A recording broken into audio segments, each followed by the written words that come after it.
Good evening, everyone. Good evening. I'm Suzanne Simon, co-chair of the Detroit Jewish Book Fair Committee. Welcome to today's program, proudly sponsored by the J, where you can find your Jewish Center. I'd like to thank all of our generous patrons and sponsors who make Book Fair possible. And I'd like to extend my gratitude to the entire Book Fair Committee. Your dedication and efforts have made this whole Book Fair possible.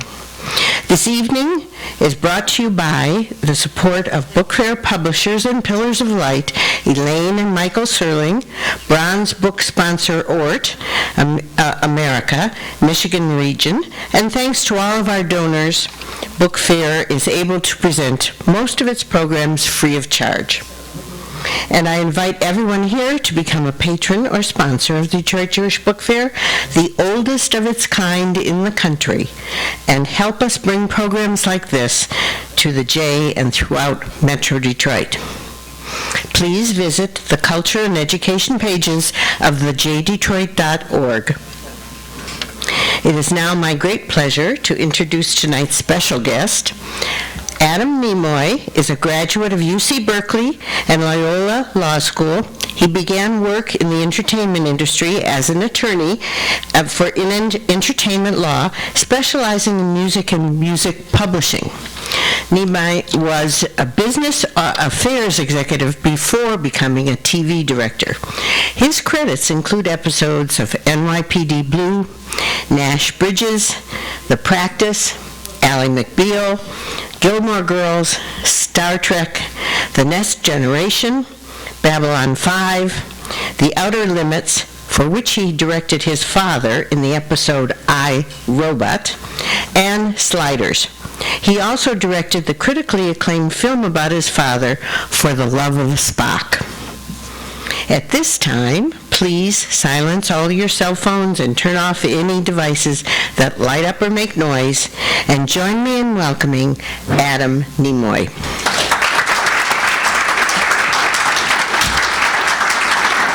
Thank you. Wow, it's a nice crowd tonight. Thank you so much. It's such an honor to be here in your freezing state. Wow, okay, this is great. Yeah, somebody said, Rob Levine said it's sweater weather. I said he was insane. It's freezing out there. And this is what happens when your blood thins and you live in Los Angeles all your life. You just get used to that kind of climate. Wow, it's so great to be here with you this evening. It's such an honor to be able to talk about my journey, my experience, my book, and my relationship with my dad. I wanted to actually start this evening off by talking a little bit about my mother, my Jewish mother, sort of the unsung hero in our journey of the Nimoy family.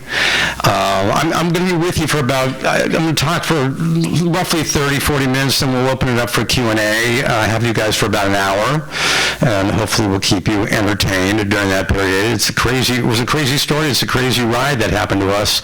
My mom, a very interesting person because she was born and raised in Cordova, Alaska.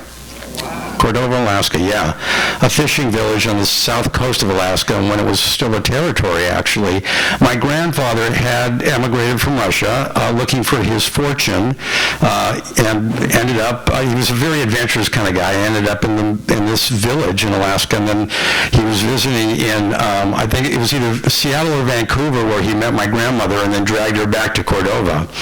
And the fact of the matter is he did very well. He opened up, oddly enough, this like dry cleaning and clothing store, and he was selling suits in this fishing village, and he did very well. I mean, he was also selling dungarees and blue jean type wear for the fishermen.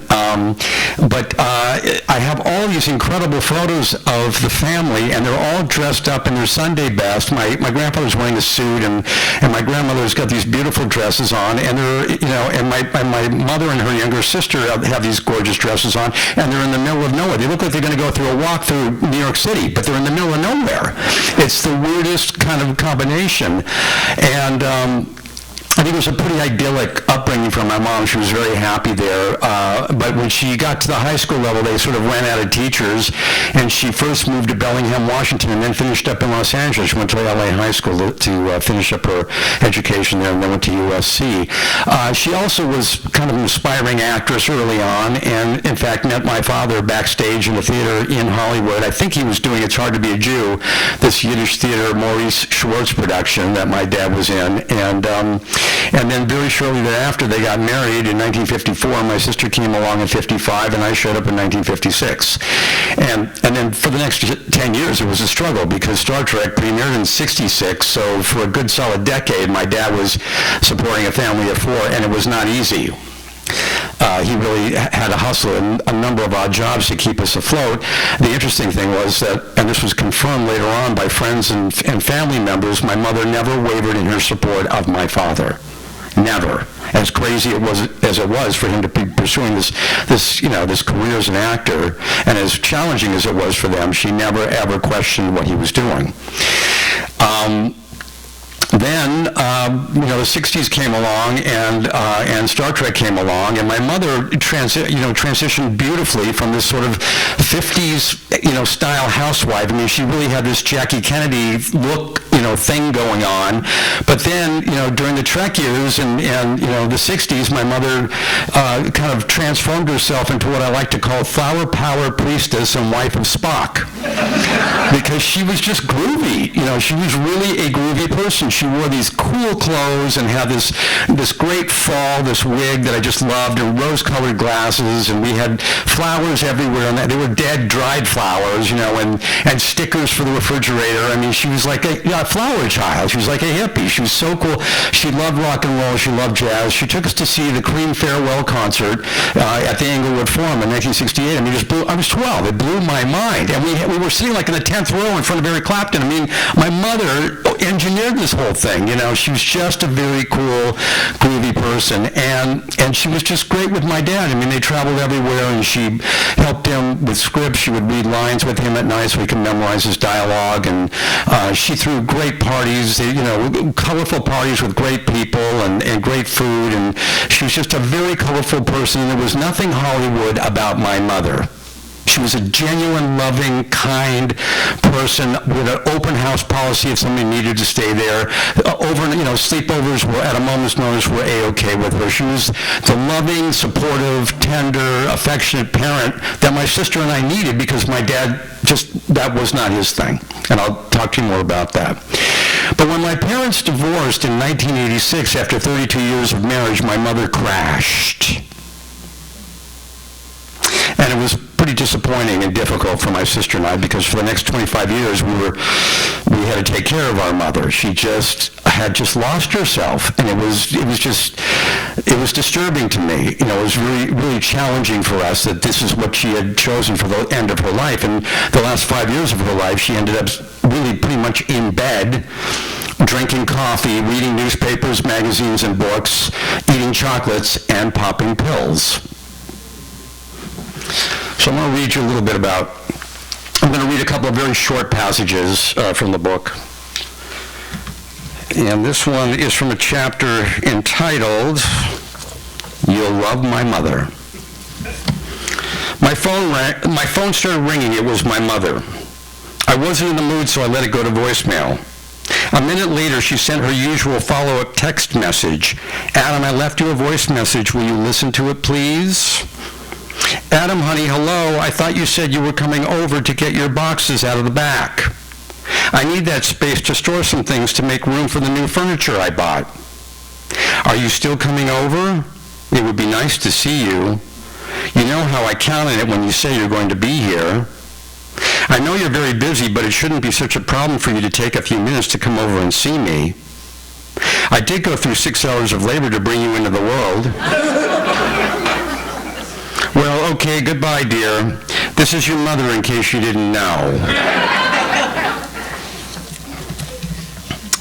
The following week, I was driving my mother through UCLA to the Eye Institute. Along the way, we passed some medical buildings. Hey, Mom, isn't that where your foot doctor is?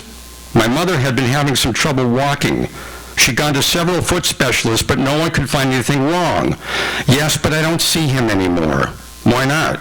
Because he dismissed me. He dismissed you? He told me there was nothing more he could do for me.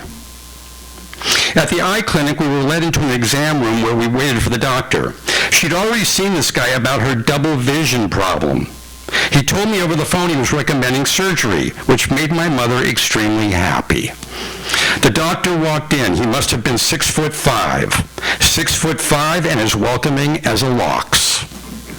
To break the ice, I commented on his cool, colorful Looney Tunes tie. "I love your tie," I said.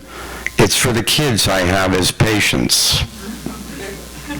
Before examining my mother with a pen light, the doctor handed me some informed consent papers listing all the possible side effects from the surgery. It was a long list, and I was still reading when he finished his examination and drew a long breath. "Well, Mrs. Nimoy," he said, "the indications I had seen in your last visit are for some reason no longer present. I really can't recommend surgery at this time." "What?" my mother said. "There's no reason for the surgery.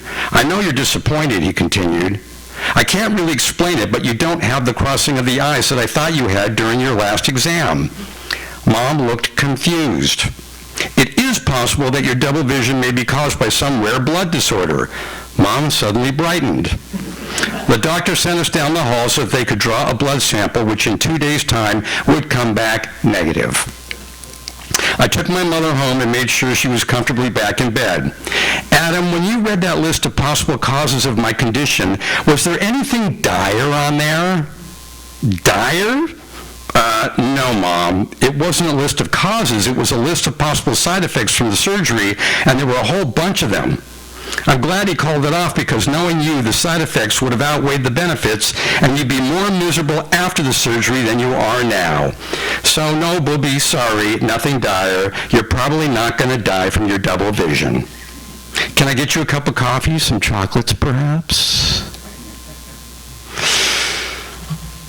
Yikes. So the thing is that, my mom is like, this went on and on for some time. I mean, she was so miserable that she was looking for a doctor who would give her a terminal diagnosis and put an end to her misery. That was my mother. And I just couldn't freaking believe that that's what she wanted to do with her life, the rest of her life. And I was in Al-Anon. I went into recovery in 2004, and I'm a double winner. I started going to 12-step meetings for AA and Al-Anon meetings, which is for people who have family members who have drug or alcohol problems, And my mother, and I initially went for my qualifier, my dad, who had an alcohol problem. But I also needed it for my mom because she started popping pills pretty regularly near the end of her life. And I didn't know what to do with her. It just infuriated me. And it was in Al-Anon that I learned that my mother was exactly who she was supposed to be. And it was my job to be of service to her and take care of her. My mother herself said that she was entitled, that she had taken good care of me when I was a kid, which she did, and if this is what she wanted to do with the rest of her life, going from one doctor to another doctor, she was entitled. And she was right. It was a tough lesson for me to learn, but it was really in prep for dealing with my dad. It was even more complicated, frankly. Moving right along.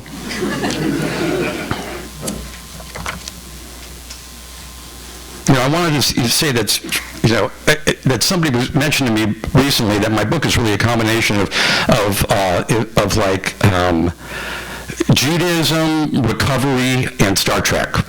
Those three things are kind of intertwined in my book, and I just thought that's so right on point because, just to begin with, this alone, you've got the Judaism and the Star Trek part covered, right? This is the Vulcan, hand salute, the Vulcan gesture, greeting gesture, which stands for the letter Shin. I mean, a lot of people don't even know this, stands for the letter Shin, and my dad kind of ripped this off from the rabbis when they give their priestly blessing on Yom Kippur when he was a kid in Boston, because, Shin stands for the word Shaddai, which is the Almighty, one of the many names of God.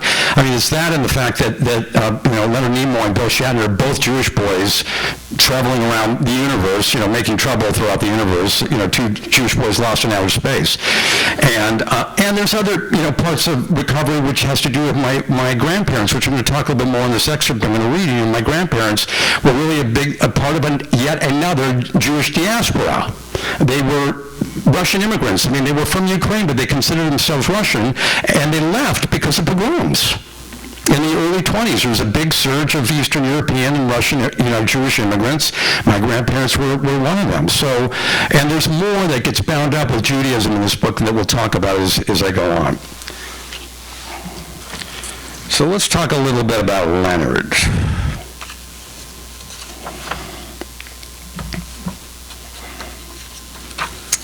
Okay.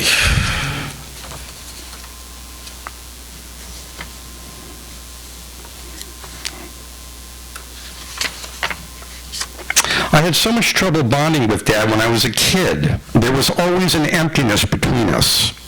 We were missing a deep emotional connection. He sometimes told me that he loved me, but it was so hard to feel it. We never watched TV together, never played catch. He never came to my Little League games. Except for our occasional excursions, we never hung out together. It just wasn't his thing, but I was always proud of him. One December night in 1964, he brought home some Polaroids of himself in makeup and wardrobe for a pilot episode he was working on. It was one of those I'll never forget this moments, as he handed me the pictures, front and back shots of Mr. Spock. It was the early Spock, the primitive Spock, rough, uneven haircut, bushy eyebrows, and those ears. Even in 1964, when nobody had heard of Star Trek, the 8-year-old me had watched enough Outer Limits and My Favorite Martian episodes to understand exactly what I was looking at. I mean, the galaxy being the first Outer Limits episode had a huge impact on me. A scary but benevolent alien accidentally arrives on Earth and is misunderstood and treated badly. A sci-fi trope that always appeals to us outsiders and social misfits trying to find our way in a sometimes unwelcoming world. And now here was Dad playing the half-human, half-alien Mr. Spock, soon to take that trope to a whole new level. All these years later, I can still feel the excitement I felt that night when I was given my first glimpse of this strange-looking man from outer space. This is what I've been working on all week, Dad said, obviously pleased by my reaction. It was a big moment for him, a co-starring role in the pilot of a potential new TV series. In Dad's family, his older brother Melvin was the star because of his academic career, something my father had no intention of pursuing. When Dad told his parents he wanted to be an actor, they were devastated. It was as if he had told them he wanted to join the circus. Dad always played a supporting role in my uncle, but now he was coming into his own, and I shared in the excitement of this new development. It was a way for us to connect on a deeper level, to have something that appealed to me as an avid fan of science fiction, and to my dad as an artist striving to get to another level in his career. So, it was tough with him when I was much younger. We just didn't connect. And there were a lot of reasons for that, and many of which I explore in the book. Some of which is the fact that he was born from these Russian immigrant parents who were not that demonstrative, really. They were not warm and fuzzy and loving people. I mean, I had a very close relationship with them, but they were tough. My grandmother in particular, and my dad's father was a man of very few words. He was inscrutable. You could never tell what he was thinking because he just never said anything. And my dad grew up, in the middle of the Depression in Boston. And his whole MO, which is like modus operandi for you former attorneys out there, his whole reason for being was to hustle to generate cash for the family and himself, working odd jobs, and pursue his passion, which was acting. He appeared in a lot of small productions throughout the city of Boston, and he got the acting bug when he was very young, when he was 8 years old. And he got a scholarship to go to Boston College one summer, and he was just convinced that that was what he wanted to do, and academics were of no interest to him. But he was very good at hustling. He was selling newspapers on the Boston Common in the dead of winter when he was 10 years old. This is 1941. He was born in 31. This is 41 when we were just getting into World War II. And then he worked at a card shop, and he was folding chairs for the Boston Pops, and he sold vacuum cleaners, and he worked at a camera store. I mean, the guy just did everything. He just hustled. And when he told his parents he wanted to go to Hollywood, they were like, bye. Have a nice life. And he came to Hollywood at age 18 with nothing. Nothing. And very few connections. And the hustle was on in L.A. to generate income to support himself while he went to acting class. And then he had a family very quickly. He showed up in 49. By 56, I came along 7 years later. Boom. Hustle had it, more hustling, you know. And his priority was his career. So I give him a lot of leeway in the book. It's not mommy dearest. I'm not blaming him. I'm not judging him. I'm just saying that this is what it was like. The family was not his priority. And he really had to focus on his career and hustling. And I just try to give him, in retrospect, a lot of leeway for that. But the fact of the matter is, I was never closely connected to him. And when I started to grow up and turn into a teenager, our distant, awkward relationship blossomed right into conflict. Right into conflict. And it was not pretty, And after our first knockdown drag out when I was 17 years old in 1973, he actually wrote me a letter and said, I got to warn you, arguing with me is going to be tough, and here's why. Number one, I'm very verbal and loud. Number one. Number two, I'm basically just a tough kid from the streets of Boston, and you don't screw with me. And number three, I am rich and famous. He warned me. And it's interesting that throughout the years, for decades after that, my life with him was really kind of characterized as this weird combination of these phenomenal experiences, being the son of Leonard Nimoy, and the success that he had achieved. I mean, so many things had happened, some of which I'm going to describe to you, and they were just wonderful. I was always proud of my dad. But interspersed, there were periodic episodes of flat-out verbal warfare with this guy. I could not win with him. It was very, very difficult. And he went sober in the late 90s. He got remarried, and he thought he was happy with his life. He went sober, but he didn't really work a program. He didn't work the program. And it was, nothing really changed except there was no alcohol in the equation. But he was just as difficult to deal with. In fact, we call these people sometimes dry drunks. And there were times when I would have arguments with him and I would think to myself, oh my God, somebody get this guy a drink. It was just impossible. And when I went into my recovery in 2004 and Al-Anon, I learned something, one of the mantras of Al-Anon is, when you try to deal with these people, is detach with love. That's one of the sayings we have in Al-Anon, detach with love. And I started to do that because our relationship became so toxic about when we had disagreements. We had no way to resolve any conflict between the two of us. Never was there any resolution, really. Everything just kind of simmered down until the next flare-up. And so I did detach from my dad, and with love was that I always showed up for him, even though sometimes it was very unpleasant being around him. For the premieres and his photography exhibits and the opening of the Griffith Park Observatory, the big theater in his honor was, I went to that event, which I describe in the book. I mean, I went to a number of situations, affairs for him, honoring him, because I wanted to honor him, but it was very difficult, and I kept my distance, and it bothered him that I was detaching from him. It infuriated him, in fact, so much so that we reached a low point around 2006 in which I had sent him a picture that I found of him as Tevye in Fiddler on the Roof. One of the great experiences we had was Summer Stock Theater on the Cape in Massachusetts in the North Shore, where he starred in that musical theatrical production. He was fabulous. And I found a great photo of him Tevye sitting on his milk cart dreaming about what his life would be like if he were rich. You guys know what I'm talking about? So I framed it and sent it over to him for Father's Day, and he sent me back an email which basically said, thank you so much for the photo. Happy Father's Day to you too. And then he said that he felt, in his opinion, unconditional love was a fantasy, and that we never had a meaningful relationship, and that we never would. Yeah, that's what went down with him. It was just it was a tough situation, and I didn't respond to that, but he followed that up. Let me see if I can find this. I'm always looking for this particular passage. Just a very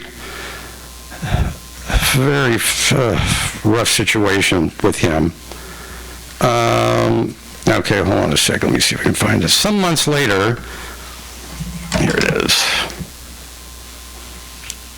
Some months later, he followed up by sending me a 6-page letter. The letter listed all the things I had done that he took exception to, all the wrongs he felt I had committed over the years. He wrote about all my screw-ups and missed opportunities, about my lack of accomplishment despite his numerous efforts on my behalf. He wrote about all the stupid things I had said or done. The letter read like an account of a failed and wasted life. I was shaking as I turned each page. That was the low point in our relationship, for obvious reasons.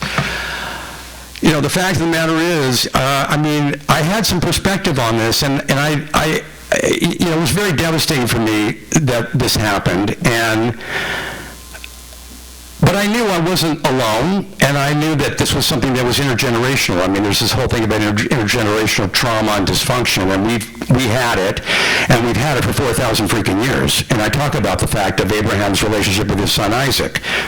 That's our patriarch, our founding father, the guy who was determined to have this religion based on monotheism. It's great, it's revolutionary, it's wonderful, we've all benefited from it, I love it. But then he took his son up to Mount Moriah because he's going to slit his throat. What the hell? What is up with that? To prove his faith in God. That's just nonsense to me. I mean, I love Torah, I study Torah, it has enriched my life. This particular parsha, I'm not too good with.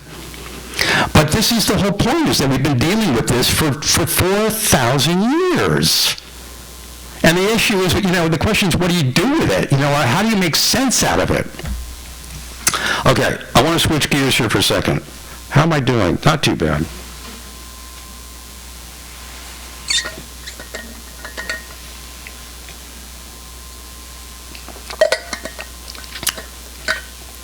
I want to tell you about a friend of mine in recovery.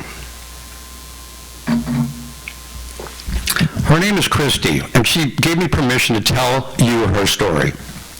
And the story goes like this. Christy is somebody I met in recovery. She was a meth addict for a number of years. She had a boyfriend when she was out on her run on meth, and together they parented a child. She had a baby boy. And shortly thereafter, she decided she needed to go sober. And she broke up with that boyfriend and went into recovery, went into rehab, and then started raising her boy. And she told me that she was doing okay co-parenting with her ex. It was challenging. He was still lost in his addiction, but they were doing okay for a while. But then her ex took up with a new girlfriend. Let's call her Melissa. And my friend Christy told me that Melissa made her life incredibly difficult. She was a very insecure and jealous person. It was very challenging for Christy. And I said to Christy, well, what do you do when Melissa starts acting up and making trouble? And Christy said, I treat her with patience, tolerance, acceptance, and loving kindness as is required by my program of recovery. And I said to Christy, well, how did you get to such an enlightened point of view? And she said, I firmly believe that before I even came into this world, I stood up in front of a crowd of people and I said, okay, who here wants to play the role of the biggest bitch in my life so I can learn something about personal development and emotional maturity? And Melissa raised her hand and said, I'll do it. And she said, great, you've got the part. Thank you very much. That only having chosen her to be in her life could she make sense of what this crazy person was doing in her life. And when she told me this story, a light went on over my head, and I thought, oh my God, I picked my dad. I firmly believe that before I came onto this crazy mixed-up planet, I picked Leonard to be my father.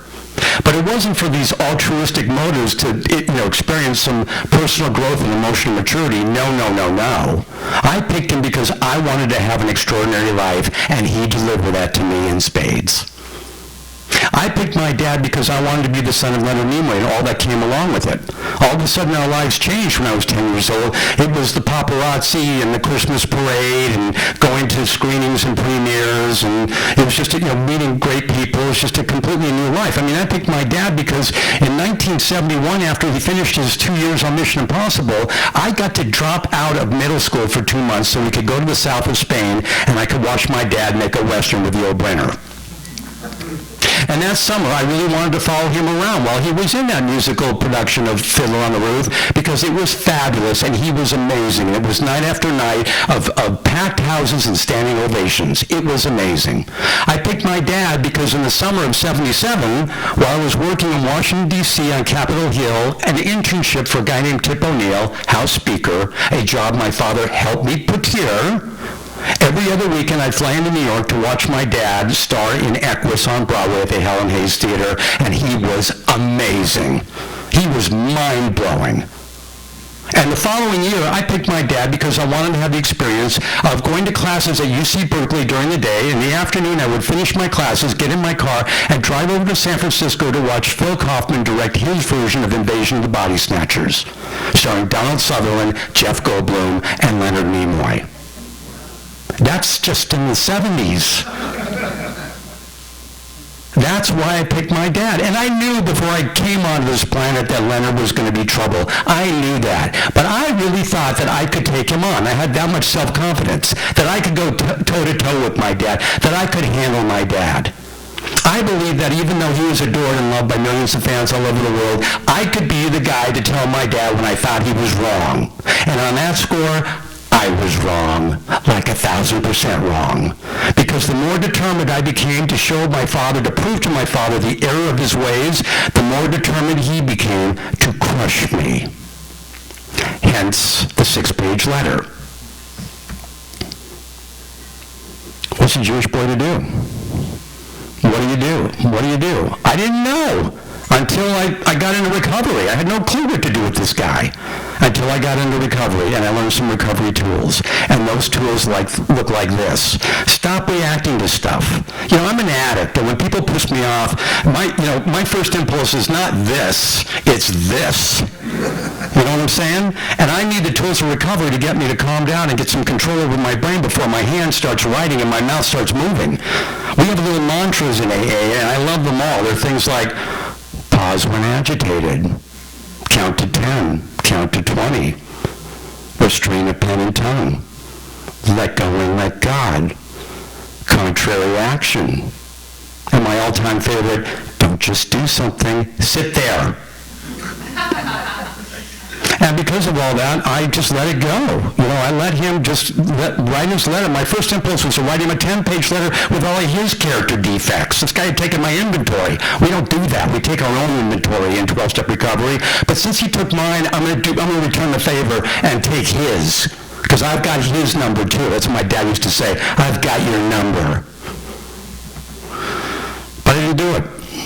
I just let it go and let him get it out and prayed that someday we would have a good relationship somehow. I just kept hoping, and I shared about this in 12-step meetings, that this is what this is the tact I was taking, was trying to use the tools of recovery. Anonymously, these people at the meetings didn't know I was Leonard Nimoy's son. They don't care. They don't need to know, right?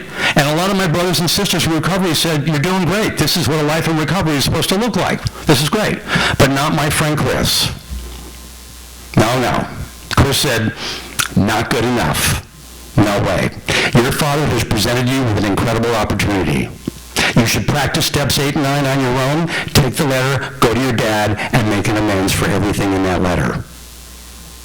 I'm like, you're freaking crazy. There's no way in the world I would ever do that. Why would I do that? That would be completely capitulating to him and validating some bad behavior on his part. And my friend Chris explained to me that the amends was not for him, it was for me. It was for me to give me a way of letting go of my own resentments that I held towards my father all these years. Chris said, you got a choice. You can be right about your dad and all the shit that went down with him, or you could be happy. But if you want to be happy, you need to go make the amends and let go of everything and move on with your life. And I did it. I wasn't feeling it. I just took the direction because I trusted Chris. He had 10 more years of recovery than I did, and I had known him when I was in high school, and I just did it. I faked it till I made it, we say in recovery. My dad seemed to really be enjoying the experience, so much so that after it was over, after the amends was over, 6 pages of it, he invited me to Shabbat dinner the following Friday night. And after that, everything changed. Everything changed. It took a little time, but but it changed. And when I got remarried, I was married to a nice Jewish girl for 18 years, and when I went sober, I was smoking pot because I was just in a bad marriage for so many years. I didn't want to divorce her because I had these little kids that I didn't want to leave. So I just smoked my way through the last 5 years, sort of like my mom lying in bed, you know what I mean? And my dad drank his way through the last years of his marriage. But I got remarried in 2011, and my second wife, the Shiksa goddess, was very quickly thereafter diagnosed with cancer. And for the next 18 months, I had to take care of her before she died.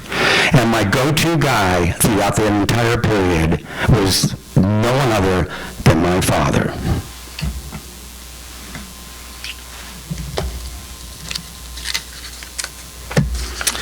And slowly but surely, my dad and I began to rebuild our relationship. So much so that 3 years later, in 2011, I was sitting in my car in a parking lot, having just gotten off the phone with a doctor who told me that the cancer my new wife, Martha, had been diagnosed with, Martha, whom I had just married 4 months before, that the cancer they found in Martha was terminal, and she was not going to survive. And after receiving that earth-shattering news from the doctor, the first call I made was to my father. "Dad, we're screwed. She's not going to make it," I said. "How do you know?" he asked. "I just talked to the doctor." "Oh, Adam, I'm so sorry," he said. "Does Martha know?" "No, and she doesn't want to. She thinks she can beat this, but the doctor is now saying the cancer has spread too far." "Where are you?" he said. "I'll come to you." "No, that's okay," I said. "I just needed to tell someone, and that someone was you."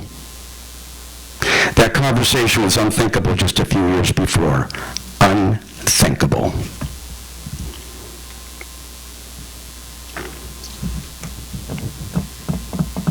The power of recovery.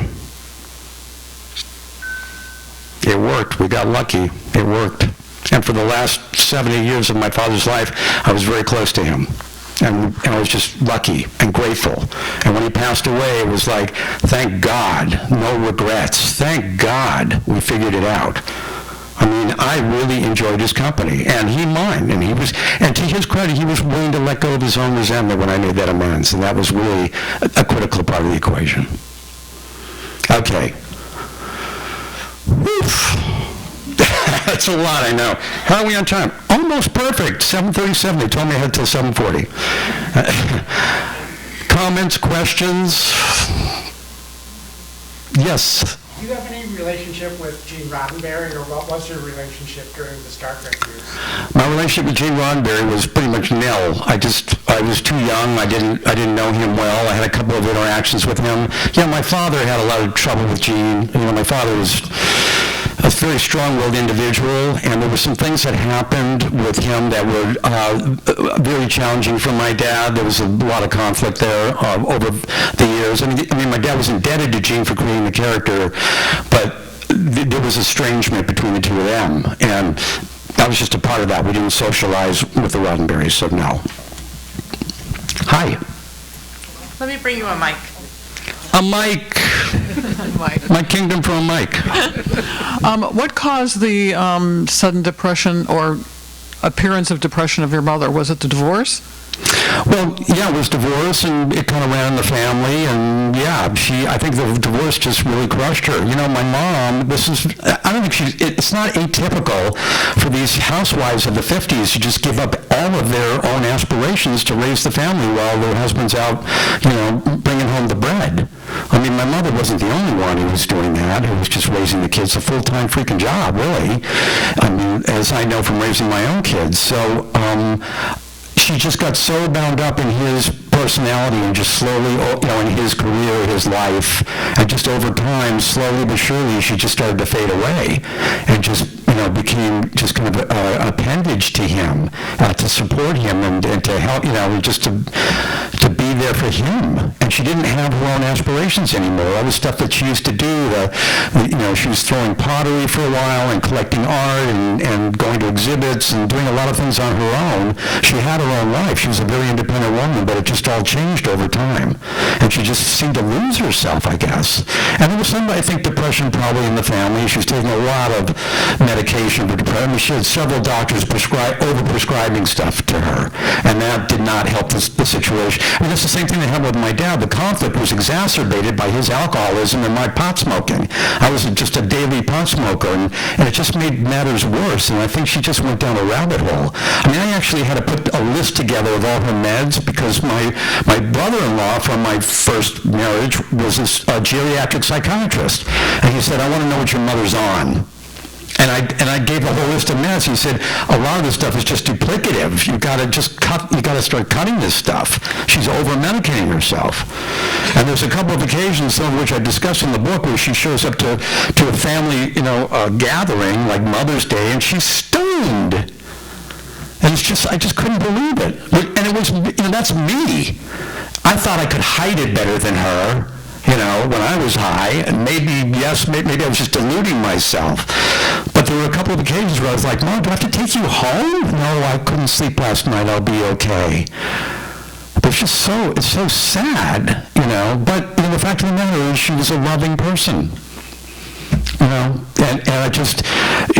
I think she had a lot to be grateful for. Her health, really, loving children. We took good care of her, and she had grandchildren who adored her. Yet she just was determined to play the victim. And it's her right to do it. That's a big part of Al-Anon. It's like, acceptance is a big part of my program recovery. Acceptance does not mean approval. Big difference. And it's like, it's a comforting difference that just because I accept my mom and my dad doesn't mean I approved of their behavior. Next. Oh boy, now we're getting some action here. How did your sister fit into the equation? How did my sister fit into the equation? Very well. She had a better relationship with my dad. She had a very close relationship with my mom, but she also was pretty angry with some of my mother's behavior. My sister, I like to say, is untreated Al-Anon, and I love her. I'm so grateful for her. All the ups and downs together with my sister. We're only 17 months apart in age, She had trouble with my dad, too, even though she had a much closer relationship with him because she's a different sex, and she was the first child. But, it got to a point where my sister and I, several years before our dad died, we were discussing some of his behavior. I mean, she was used to some of the off-the-wall stuff that he would say to her. My dad was a very talented guy. He was an incredible artist. He was a Renaissance man. He was an incredible human being. He really was. But he had some shortcomings, and his parenting skills were a little bit challenging. And my sister and I actually were joking around one night that we should co-author a biography of our father and entitle it Leonard Nimoy, What Planet Are You On? So she was I needed her. I was really lucky to have her because a lot of times she validated my feelings and what was going on. When she found out about that 6-page letter, she said, you can't let him get away with this. That's what she said to me. And my reply to her was, I can and I will. Because I had taken him on for too long, and there's just no way I'm going to beat this guy. There's no way. I'm a big fan of the original series of Star Trek, and I really admire your father's work in that show. I've just finished the binge watching all 3 seasons recently. And a question for you: are you in touch with any of the surviving members of the original series, like Bill Shatner and George Takei? And yeah, our paths cross occasionally. I don't socialize with them, but I just saw Bill at a Cirque du Soleil grand opening in Los Angeles, Santa Monica, and I went over to say hello to him. I love Bill, I love George, I love Walter. I don't see them that often. When I'm at a convention and I see them and I go say hello and give them a big hug, I love those guys. I really, really do. But I just don't see them on a regular basis. Extending the last gentleman's question, how is your dad and Bill Shatner's relationship during the whole series? Bill and Leonard? Yes. It's funny you should ask that question. Bill and Leonard, it was complicated for them, and we talk about this. We talked about it in my film, For the Love of Spock, the documentary. Bill comes right out. We discuss this issue. The problem was that when this series started and Bill was the star of the show, Spock was pretty popular. really popular. And there were a lot of reporters who showed up on the set at Desilu Studios to interview Leonard.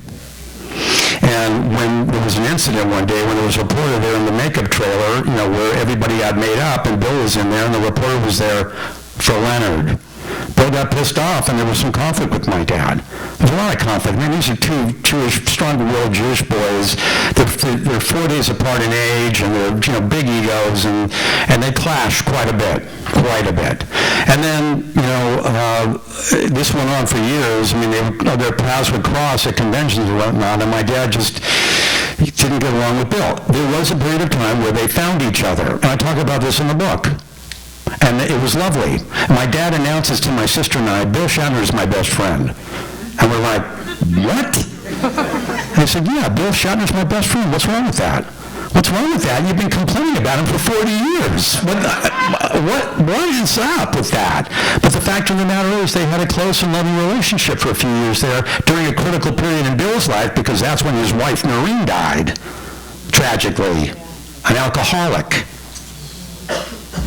Tragically, and my dad was there for Bill. It was a beautiful, beautiful thing, but they could not sustain the relationship. And my point of view is, look, we should celebrate the fact that they found each other at all later in life. They were really lucky to have found each other, and the fact that when the camera was rolling during the original series, they were amazing. I mean, they're the greatest dynamic duo. I mean, they're in the pantheon of great pop culture dynamic duos, rivaled by no one, or very few, I would say. Maybe Batman and Robin. I mean, I don't know. They're just amazing. They're amazing. The chemistry is amazing. I asked my dad, how in the hell can you guys be so damn good on camera when you had so much trouble with him behind the scenes? And my dad said simply, we were professionals.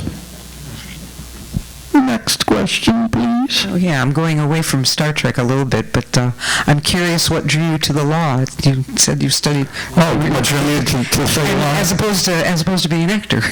Yeah, well, first of all, I just had a propensity to that. I mean, I love school, I love going to college, and I wanted to have a postgraduate degree, and I wanted just to find some way to have to get out of going to work.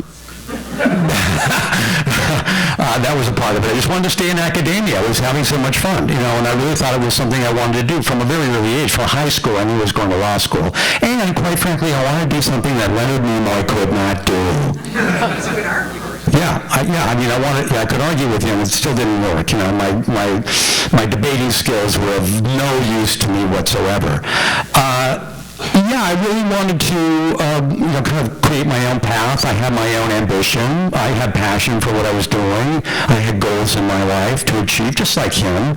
But then when I got into the law, for 7 years of practice, is like, I don't know if I can push paper all day long for the rest of my life and, argue with attorneys on the phone. It's just like, oh my God.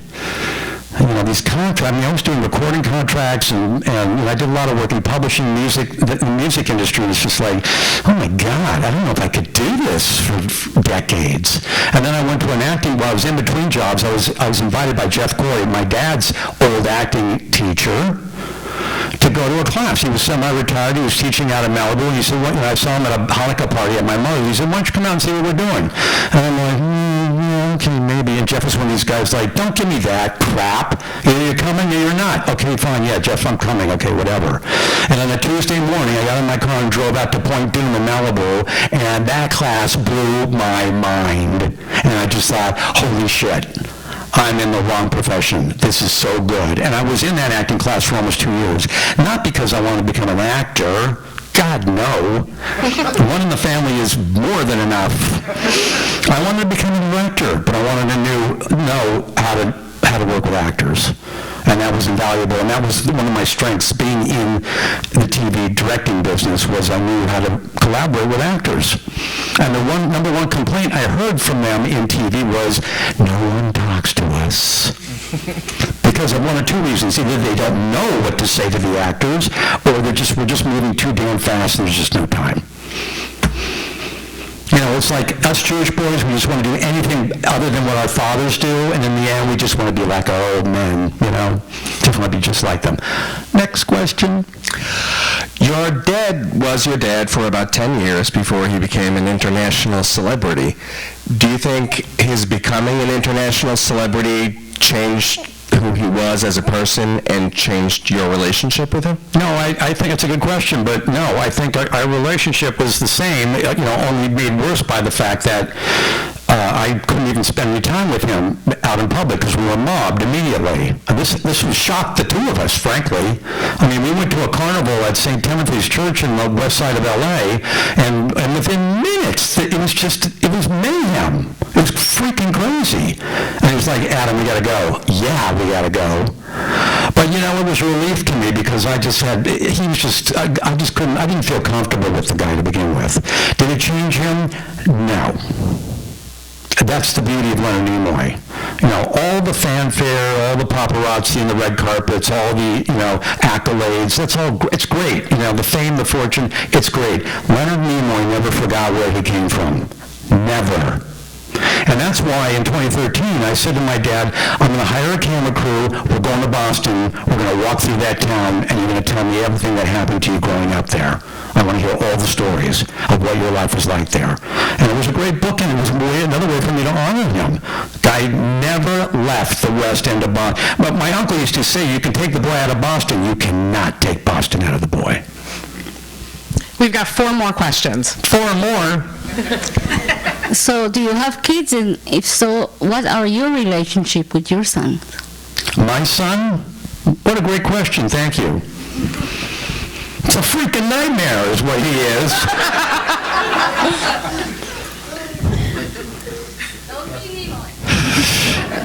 Yeah, it's just, my boy is exactly like my dad. My dad got his first part in Hansel and Gretel when he was 8.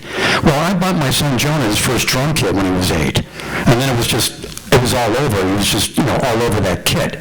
And I got him his first guitar when he was 9. He couldn't play an electric guitar because he kept noodling on mine, and I was afraid he was going to break something. So I bought him a little miniature. It's a Fender Squire, it's called.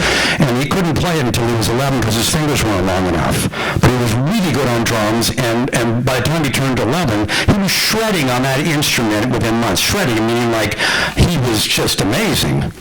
It was amazing to watch him on guitar and drums, but it was also annoying because even at age 11 he had surpassed my own guitar skills. It was just freaking annoying. I'd be noodling on my guitar trying to figure out some Jimmy Page riff, and Jonah would come up to me and he'd go like this. Let me show you how it's done. He was exactly like my dad. I couldn't get him to do a stitch of homework. What's the point of 8th grade history when you're going to be a rock star? What's the point? What's the point of 10th grade English? Why? He was impossible.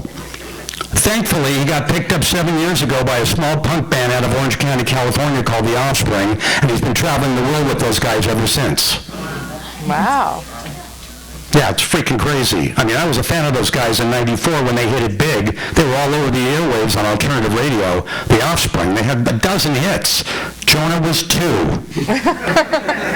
And 7 years ago when they were in Rome, they had an emergency and we needed a guitarist, and a friend of Jonah's recommended him, and boom, he's in the band. And they love him. We love them. I was in Madrid and in Lisbon, last year chasing them around, standing on the side of the stage, jumping around like an idiot, because I love those guys.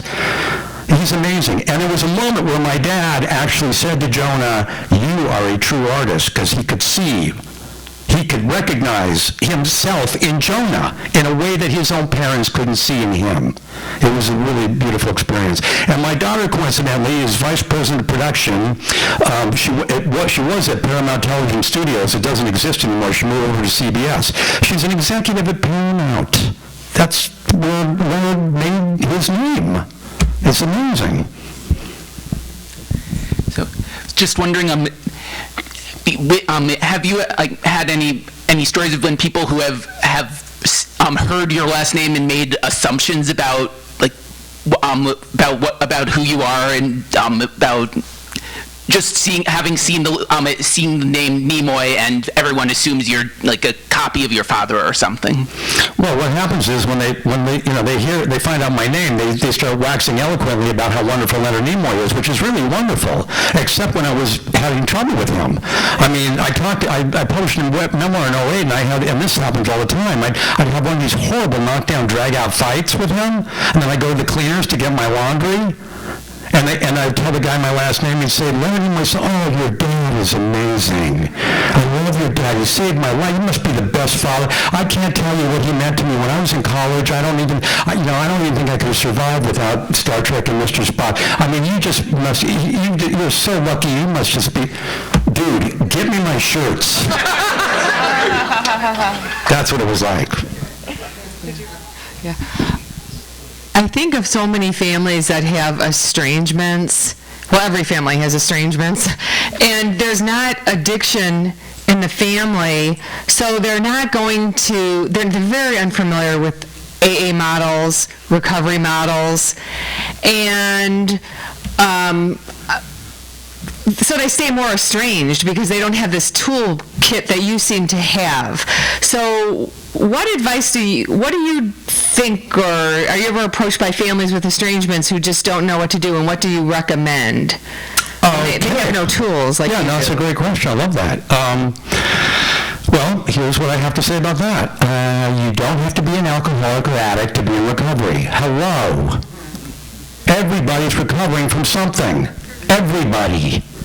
Whether it's a failed marriage or a lost career or a health issue that you have, we're all recovering from something. You go to Al-Anon. Those people aren't sober necessarily. You don't have to be sober to go to Al-Anon. It's all 12-step recovery. Go to Al-Anon. That's what I say to those people. They're just tools to help us deal with life on life's terms. And it's freaking challenging being on this planet. It's really interpersonal relationships, family relationships are challenging. Just look at Abraham and Isaac. Holy shit. It's really, really complicated. These are just tools for living. You don't necessarily have to be an addict or an alcoholic. Just do it. Whether they do it or not, that's Al-Anon. Hey, if you don't want to do it, don't do it. That's okay with me. But that's what I would advise them to do. It's been very helpful to me. It works for me, and that's the whole point of the book. That there is hope. It doesn't always work. It's not for everyone. There's some complicated family relationships that it's just not going to happen. But I can tell you this for sure. The minute I realized that I should stop trying to prove to my father that he was wrong, everything was fine. And I needed Al-Anon to do that.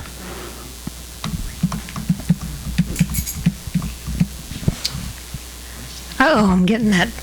What time does it look? We got 3 minutes left. Now I'm too nervous to talk. So I was curious if you knew how he ended up in the Bruno Mars video. Well, he ended up in the Bruno Mars video because his stepson is a guy named Aaron Bayshuk, and Aaron Bayshuk runs the music world and found Bruno and produced Bruno. That was the connection. And they asked him if he would get involved with this video, and he did it, and he had a good time, and they got a lot of views. It's hysterical. It's pretty funny. The video is pretty funny. That's the thing I want to explain to you. That I want to close with this. And that is, and I have a couple minutes, I have one short story that I want you guys to understand of what recovery looks like and what my higher power looks like in my life, and it is this. When I separated from my wife and left my kids behind, they would not come to stay with me at my stupid apartment. I let them keep the house while I lived in an apartment. And the only way I could stay connected to my kids was to drive them everywhere. And one summer in 2005, I was a year and a half into my recovery, my daughter said to me, I want you to drive me to a boy's house in Mar Vista. This boy she was just fanatic for. She was just in love with this kid, Lucas. And I didn't know him or his family because he did not go to Santa Monica High. My kids were public school kids and he didn't go to the school. So I didn't really know them. And I went over there and she's telling me that her friends Becca and Alexa were going to be there to meet her, and that Lucas lived with his divorced dad. And We got to the house in Mar Vista, and I said to her, I think I should come inside and say hello to the dad. And she said, no, Dad, don't do that. Don't embarrass me. Becca and Alexa's parents didn't do that. Love you. I'll be fine. Bye. And she jumped out of the car, slammed the door, and ran off to the house. And I could see Becca and Alexa were at the front door waiting for her, and I thought, it's probably fine. And I drove away. And then a weird feeling came over me completely, that there was something wrong. There was something wrong. And I made a U-turn and went back to that house. And when I knocked on the door, the dad opened the door, and right away I thought, oh no, no good, this is no good. He immediately reminded me of Keith Richards. Keith Richards. This guy had short cropped gray hair, deep lines in his face, these messed up teeth, and 2 hoop earrings. He looked like a junkie. And then later I found out he was a junkie. And I'm trying to think of excuses to figure out how to get this guy, how to get my daughter out of this house. Right? And I'm making small talk with this guy, and I started to realize that he looked vaguely familiar. And I said to him, Chris, what's your last name? And he said, Kelton. And I said, Chris Kelton? Dude, it's me, Adam Nimoy. And he said, Adam Nimoy, no way! And gave me a big bear hug, dragged me into his house, and proceeded to tell me what his life had been like the past 10 years in recovery. This was the Chris who told me to take that letter and make an amends to my father. And Chris and the bad boys in high school, they were a year older than me, and they taught me everything I needed to know about drinking and using. Everything. They were the screw-ups. They were funny, they were clever, they were witty, they were smart. It was Chris and Tim and Mike and Jeff and Steve, and I just adored those guys. My father loathed them. Chris was the guy who told me to make the amends. And you can call that, a coincidence or beshert, or you can call it my higher power doing for me what I could not do for myself, because I needed him to tell me to make the amends. My daughter had led me to his door. Get the picture? It's amazing. Thank you for letting me share. Live long and prosper. Thank you, Adam. He will be in the lobby signing copies of his book, The Most Human, Reconciling with My Father, Leonard Nimoy. Please join him in the lobby and see you at the next book fair event. Thank you. Thank you. Fascinating presentation. All right. Fascinating.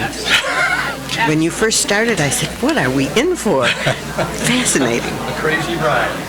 Thank you so much. Thank you. Thank you so